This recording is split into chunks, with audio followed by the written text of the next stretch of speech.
இந்த மாதம் வரக்கூடிய சஷ்டி விரதம் யாரெல்லாம் இருக்கலாம் அப்படிங்கறத பத்தி இப்ப முதல்ல பார்ப்போம்.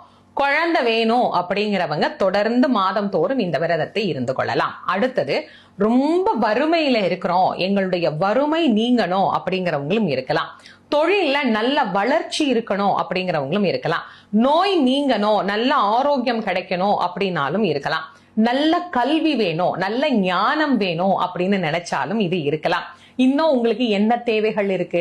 வேலை கிடைக்கணும், என்னுடைய வாழ்க்கையில தொடர்ந்து யாராவது ஒருத்தரால எனக்கு பிரச்சனை இருக்கு, அந்த யாரோ ஒரு நபர், அது உறவாகவும் இருக்கலாம், வியாபாரத்துல பகையாகவும் இருக்கலாம், இந்த மாதிரி இவங்களால எங்களுக்கு ரொம்ப பிரச்சனை இருந்துகிட்டே இருக்கு அப்படின்னு நினைச்சாலும், இது போல எவ்வகையான துன்பத்தில் நாம் சூழப்பட்டிருந்தாலும் அதிலிருந்து வெளியே வரணும்னா